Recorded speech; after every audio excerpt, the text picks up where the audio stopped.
In the top stories, St. Kitts and Nevis to host historic Afri-Caribbean exchange from June 13 to 16. DHS ends parole program for Haitians Cubans, urges immediate self-deportation. And a student missed Air India flight by just 10 minutes. Welcome to the ZIZ Midday newscast. Today is Friday, 13 June 2025. I am Jasmine Thomas. The Ministries of Agriculture, Fisheries and Marine Resources, Sports and Small Business, Entrepreneurship, Agriculture and the Creative Economy have announced the official calendar of events for the upcoming Afri-Caribbean exchange set to take place from June 13 to 16, 2025. This initiative marks the first for the Federation, bringing together his 118 delegates from Abuja, Nigeria, alongside local stakeholders for a vibrant celebration of culture, commerce and community. The event aims to strengthen ties between St. Kitts and Nevis and Nigeria through a range of activities focused on heritage, business collaboration, youth empowerment and agriculture. The public is invited to attend a series of free events scheduled throughout the four-day exchange program. Opens on June 13 with an opening ceremony and business expo from 9:30 in the morning to 4 in the afternoon at Carambola Sunset Deck, followed by an international friendly football match between St. Kitts and Nevis and Nigeria at 7:30 at the Virchilds playing field. On June 14, an agri-small business workshop will be held from 10 in the morning to 12 noon at the Agriculture Large Conference Room in La Grete, followed by the Afri-Caribbean Exchange Expo from 12 noon to 6 in the evening at Sugar Apple on Wilkins Street in Fort Lands. Cultural workshops will take place on June 14 and 16 from 6 to 9 in the evening at the Victoria Road Community Center. The Youth Exchange Forum is set for June 15 from 3 in the afternoon to 5 at the Ministers' Conference Room. The Afri-Caribbean Exchange is expected to create lasting connections between the people of St. Kitts and Nevis and the visiting Nigerian delegation, fostering shared development in culture, business and innovation. The Ministry of Education is celebrating a major educational milestone as the University of the West Indies UWI officially extends its Five Islands campus to the Twin Island Federation. In a symbolic ceremony held at the office of the Minister of Education, officials from the UWI Five Islands campus in Antigua joined the Minister of Education, the Honorable Dr. Jeffrey Hanley, to mark the beginning of a new chapter in tertiary education for the Federation. Principal, University of the West Indies Five Island Campus, Professor Justin Robinson, said this partnership falls in line with the campus's plans to expand access to education.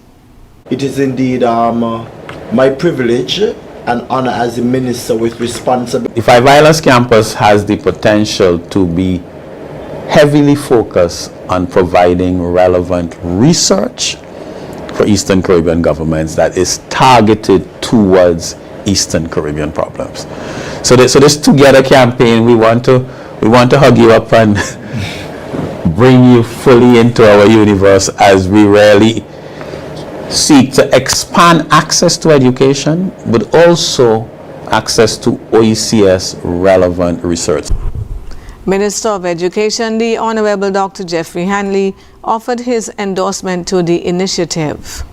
It is indeed my privilege and honor as a minister with responsibility for education to, of course, lend my endorsement to the Five Islands campus. We will do our endeavor best, as we are accustomed of doing, in terms of engaging our young people in particular and trying to direct them into various universities. You will definitely be seeing an increase in enrollment from our The strategic expansion of the UWI Five Islands campus reflects the institution's continued commitment to accessible, high quality and regionally relevant education for all Caribbean citizens and the OECS in particular. The buzz surrounding the St. Kitts Music Festival has just gotten louder as physical tickets are now available.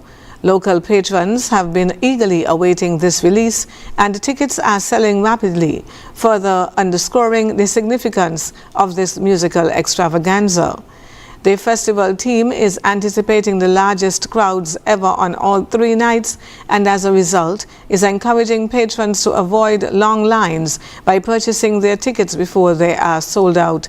So far, all physical ticket outlets are reporting rapid sales for this unimaginable island experience. Horsford's Value Mart and the Caribbean Lotto, both in St. Kitts and Nevis, are 2 outlets where physical tickets can be purchased. During their opening hours, tickets are also available at the Cable in St. Kitts and the Ministry of Tourism, Pelican Mall, from 9 in the morning to 3 in the afternoon through Saturday, June 28, 2025.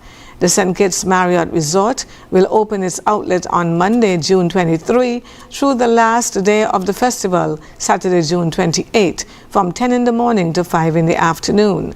On Thursday, 26th, Friday, 27th, and Saturday, 28 June, the football ticket booth on Victoria Road will be available for last-minute ticket purchases from 5 in the afternoon daily.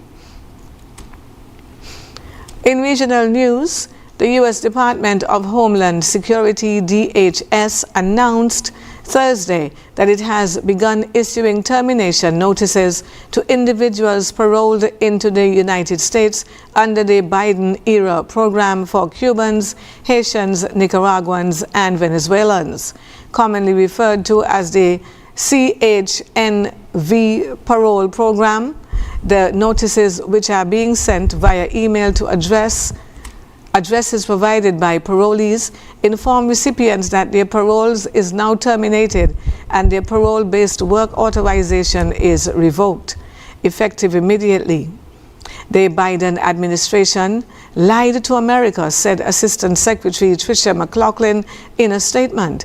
They allowed more than 500,000 poorly vetted aliens from Cuba, Haiti, Nicaragua, and Venezuela and their immediate family members to enter the United States through these disastrous parole programs, granting them opportunities to compete for American jobs and undercut American workers, forced career civil servants to promote their programs even when fraud was identified, and then blamed Republicans in Congress for the chaos that ensued and the crime that followed.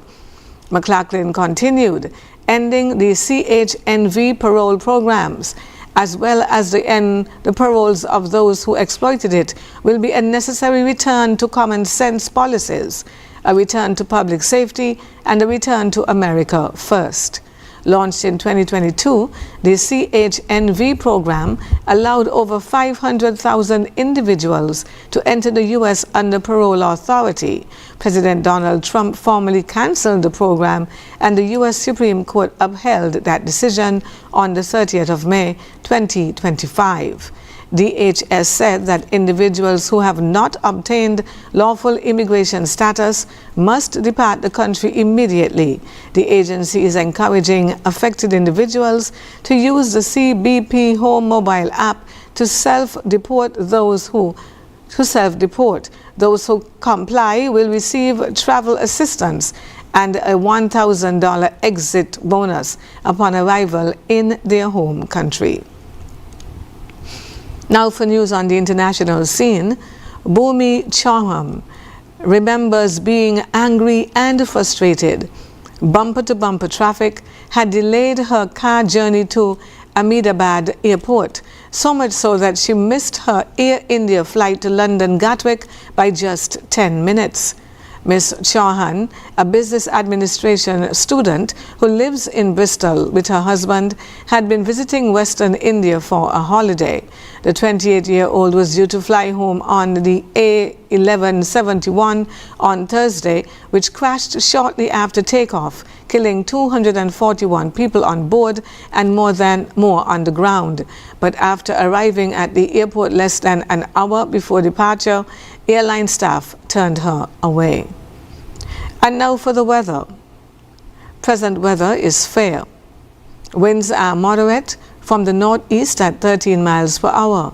Seas are 1.2 to 1.8 meters or 4 to 6 feet. Small craft operators are asked to exercise caution.